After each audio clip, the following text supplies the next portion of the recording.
क्रांती news, आवाज सर्वसामान्यांचा। विविध मागण्यांसंदर्भात शिवसेनेच्या वतीने दिंडोरीत रास्ता रोको, तहसीलदारांना निवेदन सादर।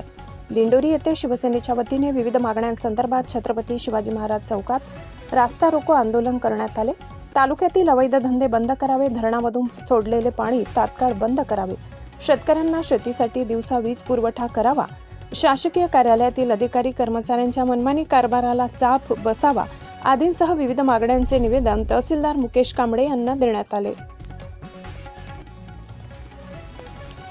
या प्रसंगी माजी आमदार धनराज महाले, शिवसेना संपर्क प्रमुख सुनील पाटील, जिल्हा प्रमुख भाऊलाल तांबडे, शेतकरी सेनेचे जिल्हाध्यक्ष सुरेश डोखडे, मराठा विद्याप्रसारक संचालक प्रवीण जाधव, महिला आघाडीच्या जिल्हा अध्यक्षा मंगला भास्कर, युवा सेना जिल्हा प्रमुख वैभव महाले, तालुका प्रमुख अमोल कदम, शहर प्रमुख सुरेश देशमुख, नगरसेवक सुजित मुरकुटे, माजी उपनगराध्यक्ष सचिन देशमुख आदींसह पदाधिकारी व शिवसैनिक उपस्थित होते। यावेळी पोलीस निरीक्षक भगवान मथुरे यांनी चोख पोलीस बंदोबस्त ठेवला होता।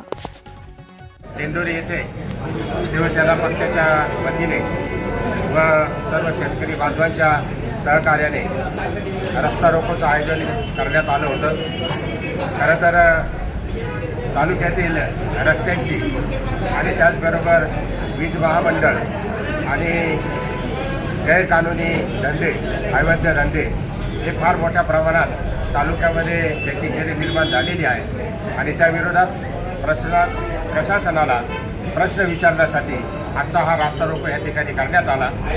रास्ता रोकोच्या प्रसंगी सर्व शिवसेनेचे पदाधिकारी, शेतकरी बांधव, पत्रकार यांनी सर्वांनी सहकार्य केलं। तहसीलदारांना या ठिकाणी निवेदन देण्यात आलेलं आहे की आमच्या ज्या काही तालुक्यातल्या अडचणी आहेत त्या अडचणी आम्ही क्रमाक्रमांकाने पत्रावर दिलेल्या आहेत आणि त्या अडचणीचे जे संबंधित अधिकारी आहेत त्यांना पुढच्या हप्त्यामध्ये तुमच्याच दालनामध्ये सर्व प्रमुख पदाधिकाऱ्यांसमवेत आणि जे प्रमुख अधिकारी आहेत त्यांच्याबरोबर बैठक लावण्यात यावी आणि आम्ही दिलेल्या निवेदनात क्रमाक्रमाने जे प्रश्न त्या ठिकाणी उपस्थित केले आहे त्याचं उत्तर द्यावं यासाठी आज निवेदन दिलेलं आहे। तहसीलदारांनाही सकारात्मक उत्तर त्या ठिकाणी दिलं आहे। पुढच्या हप्त्यामध्ये आम्ही मीटिंग लावू असं त्यांनी या ठिकाणी सांगितलं आहे। त्याचप्रमाणे वीज महामंडळाचा फार मोठ्या प्रमाणात या ठिकाणी अडचण आहे। वीज महामंडळाचे अधिकारी या ठिकाणी उपस्थित होते।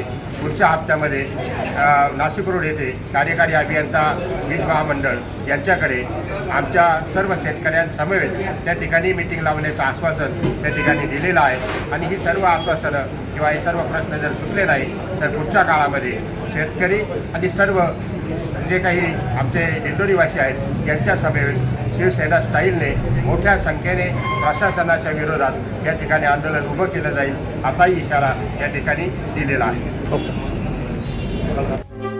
अशाच नवनवीन बातम्या पाहण्यासाठी आमच्या महाराष्ट्र क्रांती न्यूज या YouTube चॅनलला लाईक करा, सबस्क्राईब करा आणि बेल आयकॉनला प्रेस करा।